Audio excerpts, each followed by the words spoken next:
I'm Gerald Clark. I'm the author of the Anunnaki of Nibiru, mankind's forgotten creators, enslavers, destroyers, saviors, and hidden architects of the New World Order. Wow, I know that's a mouthful. Stay with me.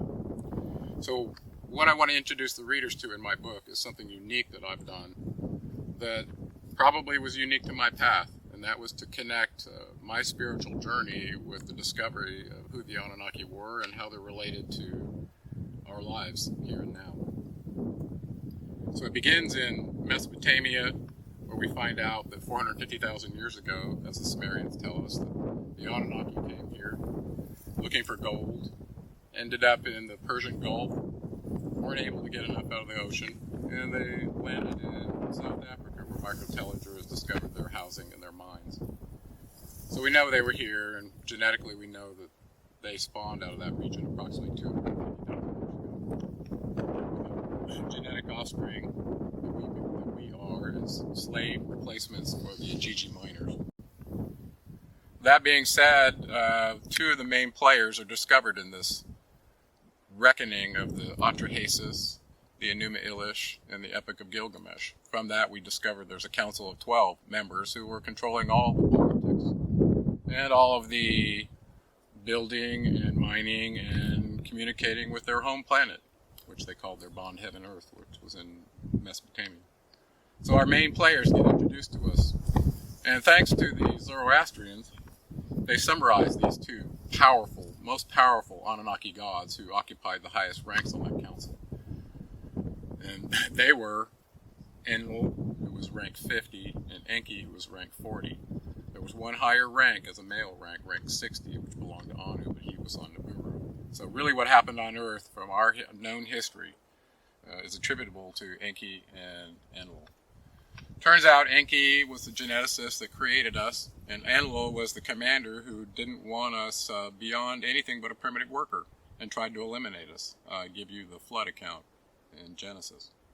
That's true. And there was much more on top of that when you read the Atrahasis account, to the extent to which he didn't want us on this planet. And ultimately it comes down to an evolution of consciousness and realizing who they were, what happened, so that we all have a common Genesis account. That, if that were to occur, there wouldn't be any more wars. But the powers of destruction that want to cull the primitive worker population on this planet allow us to choose war and things to lead to our decimation. And right now there's a cleanup process going on between Enki and Enlil, known to the Zoroastrians as Ahura Mazda, and Agram Bayu or Ahriman. And in that religion, as a quick summary, that was the first time we had a god and another god, one attributed to creation and one to destruction. And this was the genesis of the god and the devil archetypes that show up in our Bible. And that was none other than Ahura Mazda, who was Enki, and Ahriman, who was Enlil. And it has not changed. It's still going on today. So what I want the readers to know is the offspring of Enki, Ningshita, was the caduceus bearer that genetically augmented us in South Africa so that we could procreate.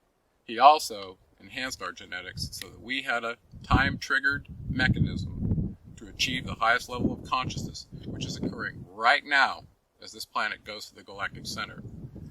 So the energetic interactions of the electromagnetic spectrum with the human body, and the equation that I derived in my chapter 5 showing the maximum energy of a human related to this electromagnetic spectrum, is really starting to hit home with various imaging technologies and such, that the idea of an energy body is no longer a poo-pooed kind of concept. It's actually scientifically proven, and for those who take responsibility for it, can lead to the ascension that Ningshita, Enki's son, the caduceus carrier, promised us and was ordered by his father Anu to be mankind's teacher. And he showed up in many incarnations, known as Ningshita in Sumeria. He was known as Thoth in Egypt. He was one of the most powerful gods involved with language and writing and the calendar.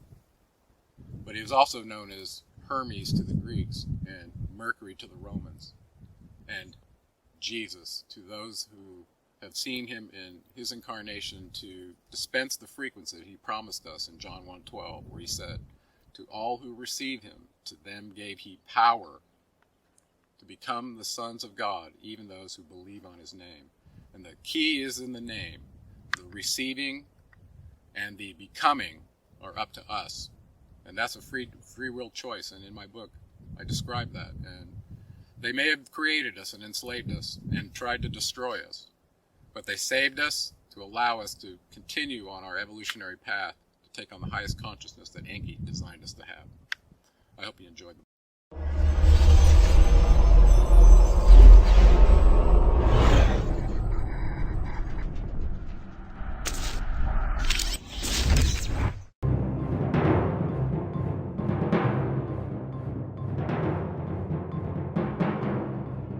Yo, give us the gold, lady, and no one gets hurt.